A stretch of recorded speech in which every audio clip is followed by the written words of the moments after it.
Yo, people, what we saying? It's your boy Moozy13 back with another one. Make sure you guys like, comment, and subscribe. And this is the reaction, post-match reaction to the Arsenal versus West Ham United game. So Arsenal finished the game winning 2-0. Goals from Declan Rice and BUKAYO SAKA. Now, what can we take away from this game?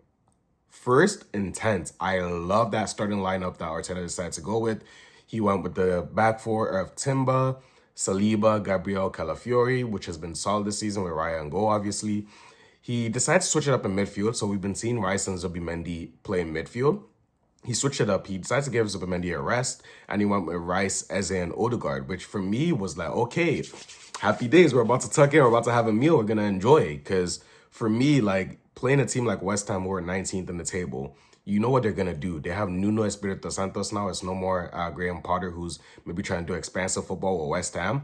You know he's going to try and sit back, hit us on the counter, and that was their game plan. So me seeing that midfield, lovely. Like, I absolutely was like, okay, now I'm intrigued, like, how this game goes, how they gel together. And then, obviously, up top, he went with Saka on the right, Trossard on the left, and Gyökeres down the middle. So Trossard has been getting a lot of minutes lately. Interesting. I thought maybe he would have given Martinelli at the start. But maybe it made sense when you look at how the game panned out. You know, Trossard is someone who likes maybe drift in. He's very nimble with his feet. Maybe Martinelli might be trying to beat the wing fullback for pace. But Trossard's not going to do that, so he's more skillful with it. And that was a good matchup, in my opinion, because someone like Aaron Wan-Bissaka, who's very solid defensively, he has pace for days. Like, if Martinelli's just running down the byline, he's going to be like, okay, I can live with that the whole time. So I was happy with the lineup he decided to go with. And yeah, let's get started to the game. So the game goes on. West Ham get like launcher from the start. Again, easy corner. And I'm like, bro, wake up. What are we doing? We don't want to start off this game by just conceding a stupid corner and giving them a free goal. But we dealt with it. Nothing came from it. And ever since then, we started ticking.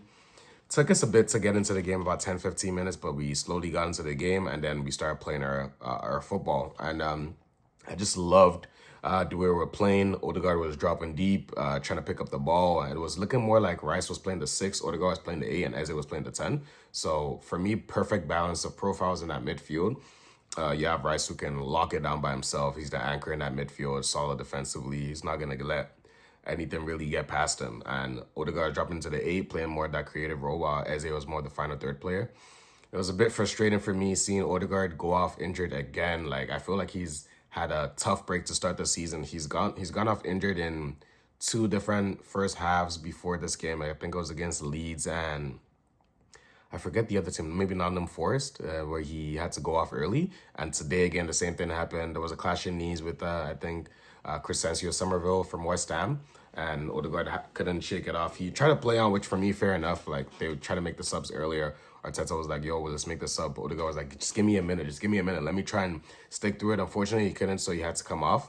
It is what it is. I'm hoping he just can have a run of games where he's not injured and he can just play his footy, because he's been really getting to the form that we want to see. That Odegaard from 2 seasons ago, he was getting back into that form. Like, he played really well against Newcastle when he came off the bench for that cameo towards the end.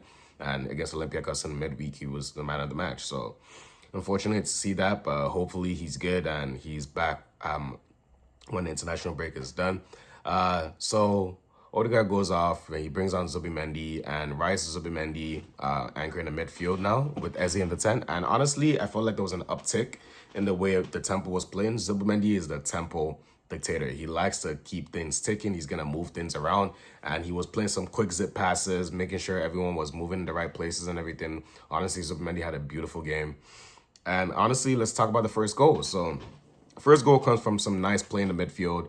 They're passing the ball around. Zubimendi gets it. Eze is making a run in behind. He slips a nice through ball for Eze. Eze's, I wouldn't say one-on-one, but he's on the right-hand side of the box, takes a shot, Areola saves it, deflects back into the box, Rice on the half volley, boom, into the net, empty net, 1-0 Arsenal. And I'm like, that's well-deserved. We have been dominating them. They were sitting back, which you expect them to do, and then we finally broke down that block. So and you're thinking, okay, now they have to come out. Maybe we can play more of our game. And the game didn't quite pan out that much. West Ham were still content to sit back and, knowing they're only 1-0 down. Maybe they were thinking, if we hold it down to 1-0 to like the 70th minute, 75th minute, then maybe we can break some subs and take the game towards Arsenal.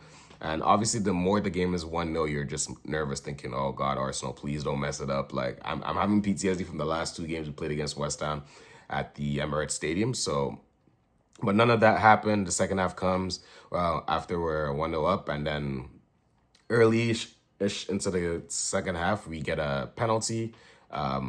DU fouls, I believe, Timber while he's running to the box. For me, originally, when I saw that, I thought it was a free kick. It looked just maybe outside, but maybe the luck finally went for us when they saw that we should have gotten that penalty against Newcastle last week, and we got the pen. And I thought maybe Victor Gyökeres was going to take the pen, but Saka said, "Nah, give me that. This is mine.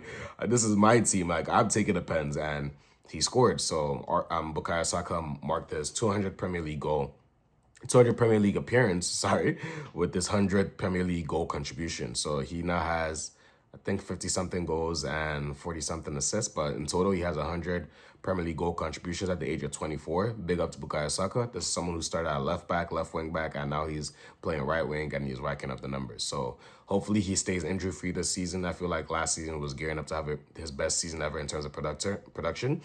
He had maybe something like 20 goals and assists before he had to before he got that injury last season. He had the surgery, so I'm hoping he stays injury free. It's a big season for him, and hopefully he can just go into the England camp and international break, maybe play 1 game out of the 2, and he comes back injury free. But yeah, 2-0 at that point, and Arteta started to make the changes. He brought off Calafiori for Lewis Kelly, which I thought, okay, fair enough. Like, Lewis Kelly needs some minutes after what Thomas Tuchel said, but in general, he needs some minutes. So Lewis Kelly came on, Marino came on, and Nwaneri came on. Like, he was just making the changes. The likes of Trossard went off, Trossard, Calafiori. Rice had something with his back. Hopefully he's good. So he made the changes, and honestly, we kept things sticking. Maybe we could have gotten a 3rd goal, but I felt like Arsenal didn't want to exert too much energy. They knew that at 2-0, sorry, we had this game won. So big up to Arsenal for the professional performance. Usually last season when Liverpool dropped points or they slipped up, we never really capitalized and took advantage of their slip-ups. But this season, it looks like we are so far. We go top of the table momentarily up until the Chelsea-Liverpool game, so we'll see how that goes. But Arsenal are now top of the Premier League table. We have played 7 games. We've won 5, we've drawn 1, and we've lost 1. Who am I giving man of the match? Man of the match is a weird one for this game. Like, I didn't feel like there was maybe really any standout performers. I felt like it was more of a collective, but if I had to look, maybe Rice. Maybe Rice would get it. Like, Rice was everywhere. Like, he was doing what he had to do, like locking them down defensively. So, but then Zubimendi came on too, and he was really good. So I'd say Rice. Yeah, I'll give it to Rice. Rice played majority of the game, and he was very solid, even though Zubimendi played a lot of the game too. But yeah, Rice would be my man of the match. What do you guys think? Who are your top performers in the game? And what do you guys think about Arsenal's season so far? Let me know in the comments below. But yeah, it's been your boy Muzi13. And I'm going to see you guys after the international break. But Arsenal currently top of the Premier League table. Come on, let's get it.